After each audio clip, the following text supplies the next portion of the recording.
What it do, guys? It's Tyrik Wynn on your home for 24/7 News, the Black Information Network on iHeartRadio. Appreciate y'all so much for tuning in. We got an amazing guest in the studio today. We got the Deitrick Haddon, man. What's going good, on? Tyrik? How you feeling? Man, I can't call it. They working me, Doc. They working from sun up to sundown, man, trying to get the word out. Oh, yeah. Hey, got to put in that work, though. You got to put in work. Artists don't put in work no more like we used to. You know what I'm saying? We hide behind social media, but it's people that made you who you are. You got to remember, you got to go touch the people. Every campaign that any presidential candidate is on, they start with people. Yeah. Kissing babies, hugging folks, and going into the businesses, and we got to go back to that. Yeah, that's definitely factual, especially like now since we out the pandemic. You know what I'm saying? We outside now. Yeah, we outside now. We were in scared too, hiding behind everything, mask and everything. But we out, man, and we really out. Everybody's on tour. Yeah. And people are that is buying. Crazy. A lot of artists, like all of y'all, is going on tour. It's doing ridiculous, now. man. We just snatching everybody's money, man. Yeah, taking everybody, buddy. But people, they going. They let you know how powerful the music industry is, and people want it. They want a good show. Yeah. Now it's like, why you think literally everybody is going on tour now? It's the season, man. It's the season because we went through a season when nobody could tour. All the promoters weren't making money because that's how they make the money. The promoters weren't making the money. The artists weren't making the money. And so now we got to make up for lost time. So everybody's on tour. Now the problem is where are you going? Yeah. If Deitrick's on tour, Ty's on tour, this for Fred's, Kirk's, the Clark sisters doing double tours with Fred. It's like, where do you go? So. And we're pulling from the same group of people when it comes to the gospel music industry. It's the same group. So we got to be careful of that, about oversaturating and overdoing it. But it's a wonderful thing because we get to make that money. You make the most of your money, the bulk of your money, through touring and doing shows. So that's a wonderful thing. Yeah, man. So let's talk about this tour, man. So this is in partnership with McDonald's that y'all are doing this tour. Yes. So they done paid for all the tickets. Oh, that's what's up, man. It's free. Okay, free to the public. There's no excuse. But, man, they've been standing around the building all the way down. They've been coming. Okay. Shout out to all, even OKC. I thought OKC would be kind of light. Yeah. Man, they packed that thing out, Doc. You know, Texas, they would come out in Texas. But OKC, man, they don't get a lot of gospel concerts. That's why I'm saying OKC. Shout out to OKC.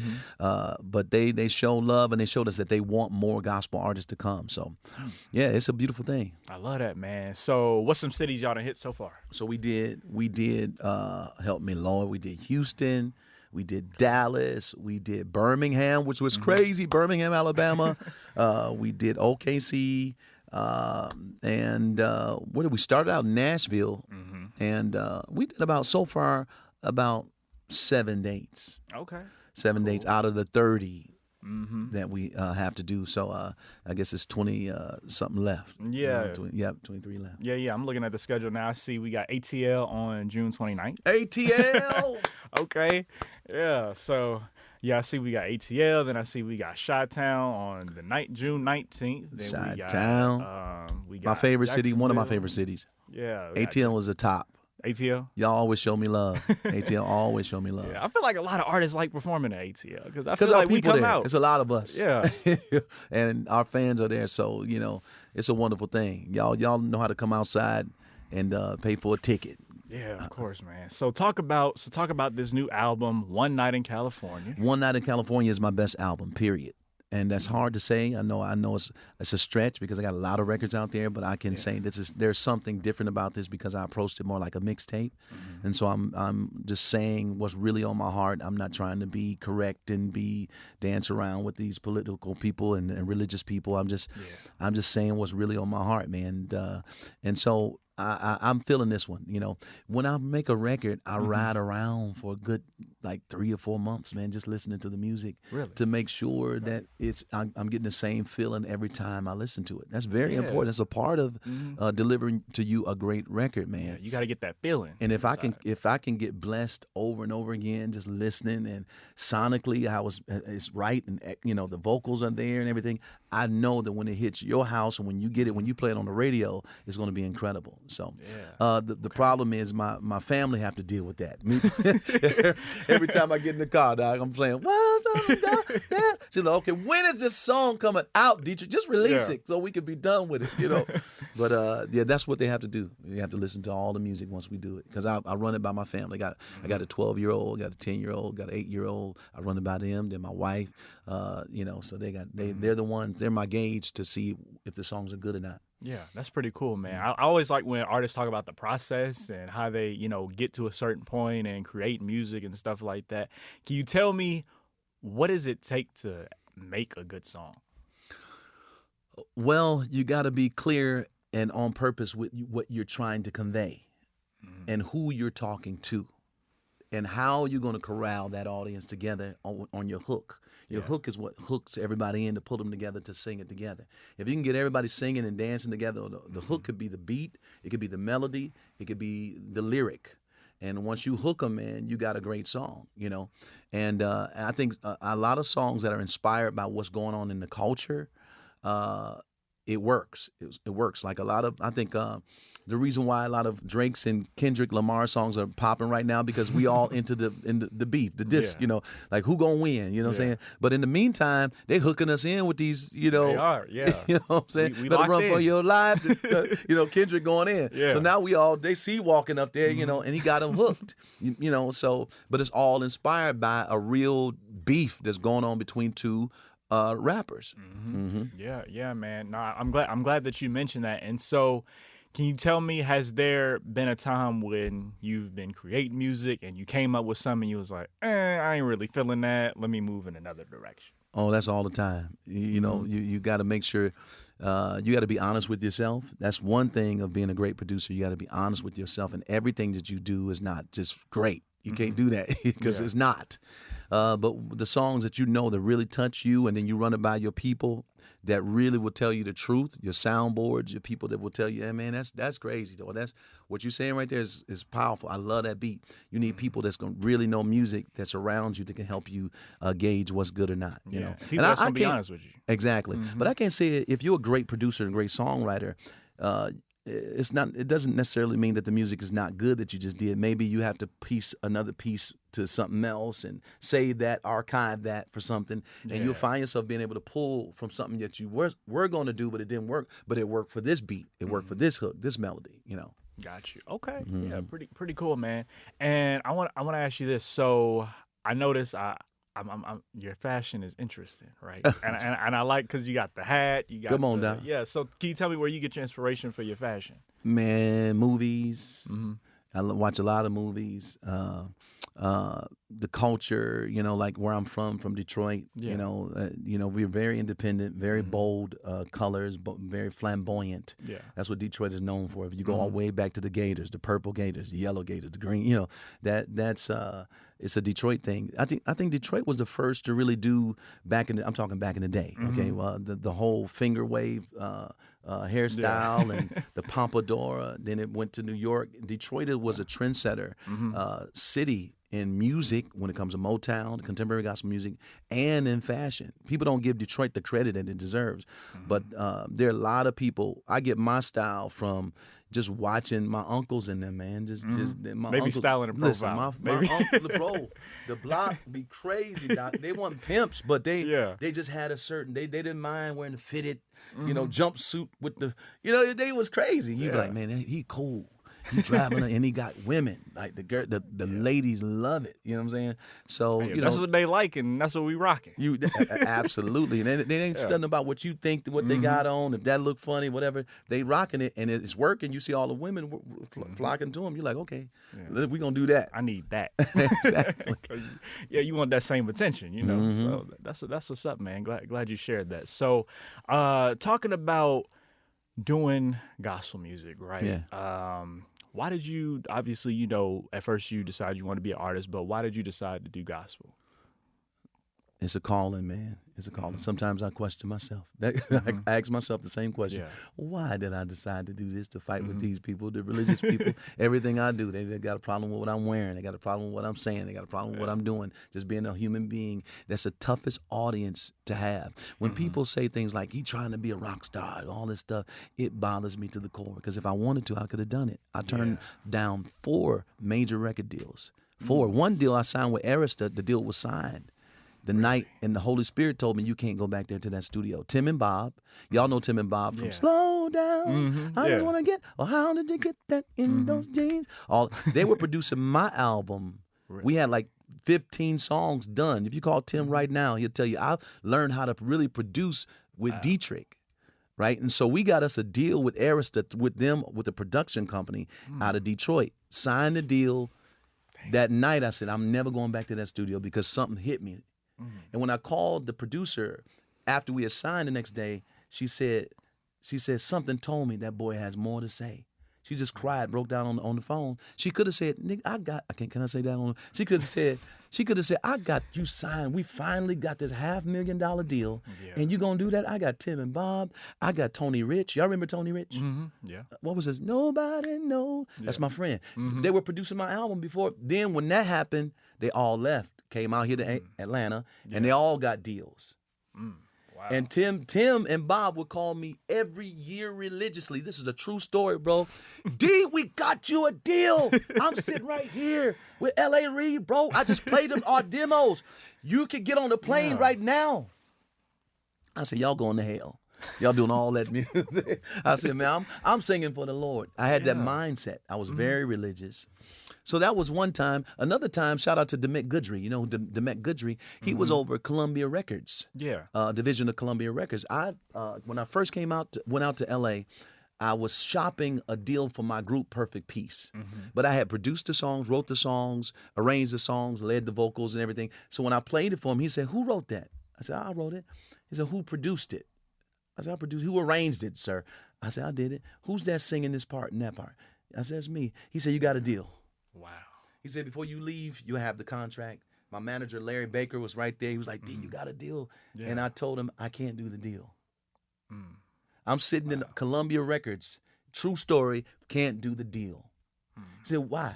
I said, because I came up here to shop for my group, not for me. They trusted me to come back with a deal for them. Yeah. And I couldn't go back to my friend. Those are my brothers. Yeah. And say, man, I got the deal. I'm going to go before y'all, and I'm going to do this. They ain't going to hear that, man. Yeah. So, but my manager. Like your loyalty. Yes, my old manager, Larry Baker, called me maybe a year ago. He said, D, that was the worst decision I ever let you make. He said, I'll let you walk out of Columbia Records, man, when they were offering you a deal. Yeah. He said, that got to be the dumbest decision I've ever made as the manager. I said, no, that's not the dumbest decision. I said, look at all the lives that's been touched. Yeah. Through gospel music. Exactly. You know what I'm saying? You get past all the religious stuff and the drama of all that, but lives have been touched through my music down through the years. And so we got to give respect to that. Yeah, that's good, man. And hey, when you sing it for the Lord, you can't go wrong. You can't go wrong, man, because your reward is in heaven. Exactly. You know what I'm saying? That it's bigger than just money and stuff down here. It's about touching lives. And if you can, what's a greater reward, man? When I hear testimonies like this, man, I ran into a guy who was a 25-year vet. He was in a wheelchair for whatever happened to him, and his wife was standing there talking to me with him. He said, but he was standing strong. He said, man, you don't know, I wanted to commit suicide. The day I wanted to commit suicide, your song, I Need Your Help, from your Revealed album played, and I decided not to kill myself. He said, now look at me now. I'm walking. He had a big old truck full of food, feeding the hungry. This is a 25-year vet, bro. Yeah, man. I met a guy in D.C., Sidney will tell you. He's right there. He said, man, I was on crack cocaine. He said, and I started to change my life. I was trying to wean myself out of it. He said, I had a bad day. He said, I stopped in my car. He said, it was a fork in the road. If I go left, I go back to get the crack. If I go right, I'm going back. I'm pressing forward. He said, your song changed man from the Lost and Found record. Played. He said, from that point on, he said, I'm 10 years clean. Wow. He said, that's why I came to the listening party to meet you and tell you face to face that your music has changed my life. That's great. So man. What's greater than that? A Grammy greater than that? No. a record to say you got a secular record deal. No, that right there, saving lives, man, is the most important thing, and that's why we sing gospel music. And people don't get it twisted. Even though I like fashion, I love style. That's just me. Yeah. But my purpose behind all this is to reach people, man. Reach young people, touch lives, stop them in their tracks, say something, sing something with so much conviction that the moment they need to make a decision, it make them make the right decision. Yeah. That's the power of the gospel. That's amazing, man. When you hear those testimonies, how does that make you feel personally?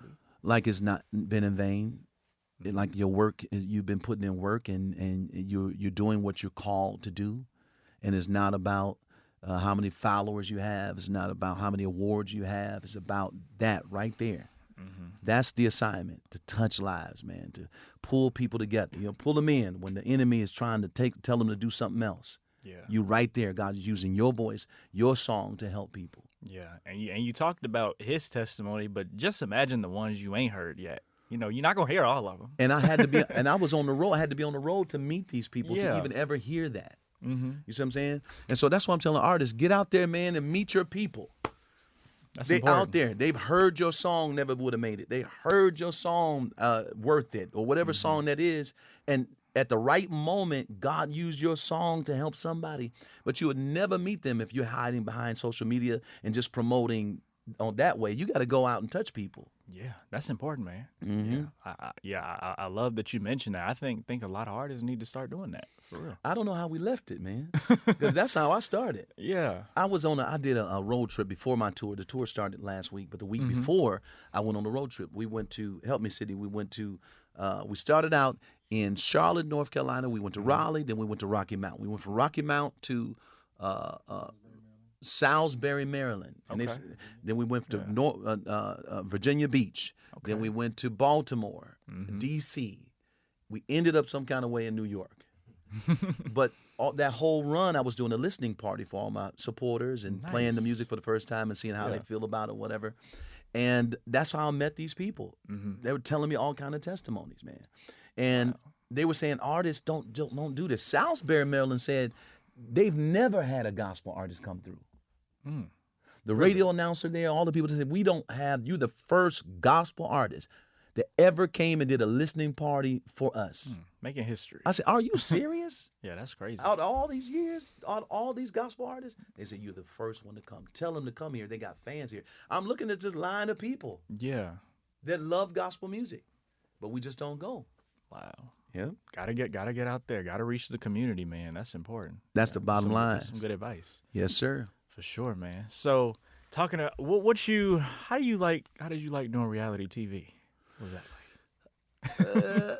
For me, it's good. Yeah. Because I'm very open. I'm very transparent. I think reality, the root word is real. I like to keep it 100, keep it real. So it didn't bother me. But it's very intrusive. The cameras are everywhere, and a lot of people that are introverts, and I had to consider my wife. She's not a big fan of it. You know, people in my family, they're not a big fan of that, but they rolling with me because Deitrick, that's what we're doing. Okay, cameras rolling. Can you have them turned off for a minute? It's very intrusive, so you got to be ready for something like that. But the scrutiny that you get for everything that you say, or on a show like Preachers of L.A. For 2 weeks, it's a wave of just attacks for because especially if you're strongly opinionated like me. I'll say something like, man, shacking ain't even in the Bible. Why are you talking to me about shacking? Yeah. So all the religious people say, he's saying shacking is okay. No, and then the wave of Deitrick Haddon is trying to deceive people to make them think they can fornicate, and that's a whole lie. Yeah. I told you the concept of shacking, the principle of shacking is not in the Bible. What you really want to know is, am I fornicating? You want to deal with the sin, and I would have told you, yes, I'm having sex because I got a baby to show for, and I'm trying to work through it. I would tell you that. So I was telling him, but that's what you have to deal with the religious community because they go heavy on every little thing. They do, yeah. Especially it's when you're in that space and stuff, they looking at you constantly, and sometimes they waiting on you to mess up, waiting on you to say something. Man, I wrote it on my new album, One Night in California, a song called Without You. I said, I can see the wolves standing by, waiting for me to mess up just one time. I need you, Lord. I need you. That record is crazy. You got to That's listen to powerful. it without you. Yeah. They standing by. They wait one time for me to have a human moment. Just be regular. Yeah. They're going to take that and run with it and crucify you and try to justify you never singing again. Yeah. It's horrible, man. It is. That's how they do, man. It's unfortunate, but just be like that. But it has nothing to do with Jesus. Because when they brought that woman caught in the act of adultery, she was having sex. No telling what position she was in when they saw her. They snatched her up. Look at y'all. They snatched her up. The Bible says caught in the act of adultery, which means she was in the act. They snatched her up and brought her before Jesus naked. Look at her. We caught her doing whatever she was doing. What you got to say about that? Yeah. Jesus looked around, covered her up, wrote in the sand, and said, ye that's without sin, go ahead and stone her. You be the first one to do it. They all had to put the stones down and walk away. See, that moment was really about them. Jesus showing them the way they are. How you handling people that make mistakes, because you got mistakes too. But look how you're going to treat her. How you going to do her like that when you got your own issues? Yeah, man. You may have been able to pull some, time together not doing it, maybe a month or two or a year. But look at you. Look how you handle her. And it's the same way. We're mishandling people that make mistakes. We don't give people the same grace that we're asking for. We got to change that, man. Yeah, definitely. Definitely gotta. You got me on here preaching, Reverend. I know. You got to, but not the audience getting some out of it though. Yes, that's important. Touching more lives, like that's what we've been talking about. Touching lives and reaching the people, man. Yeah, that's what it's all about. And then talking about the Bible and stuff, I do want to ask you, how do you, for people out there who who may be Christian and stuff, but they may not necessarily understand the relationship portion of it. How do you develop a good, powerful relationship with God? You got to be. God can do great things, build something great with raw material. It's got to be who you are. There's a scripture in the Bible where two men went to pray. And one man said, hey, I do all these rituals and fasting and praying. I am worthy of an audience with you. He came very arrogant because he said, I do everything right. He was very pompous. A man that was a sinner, who was a centurion guard, he just said, have mercy on me, hit his chest. He said, have mercy on me, Lord. I'm not worthy of this moment, but have mercy on me. The Bible said that man who hit his chest and said, Lord, have mercy on me, came away justified, and heaven heard his prayer. The other one disregarded it because he came arrogant. You see what I'm saying? Yeah. And it's about being humble and being real, being raw, being as authentic as you can, because we're dealing with God here. We're dealing with the one who created us all. When he sees us, he sees everything, the skeletal system, the nervous system, everything, the brain, the nuance. He created it all. So he's not looking at the character that you've created. Just throw away the mask when you deal with God and be really who you are and say, God, here I am. That's how I do every day. All right, what we working on today? Yeah. I just felt like cussing somebody out yesterday. We got to work on that. So maybe today I'm going to do better. I'm going to try my best when the opportunity presents itself for me to do the right thing or have the right thought towards this situation. With your help, Lord, I'm going to do better. Yeah. And then it happens, man. You get better and better as you go. Yeah. But don't get arrogant, because you just one mess up away from being right back in that place. So there's no reason for anybody to judge anybody to be arrogant, because we're all in this thing called the flesh.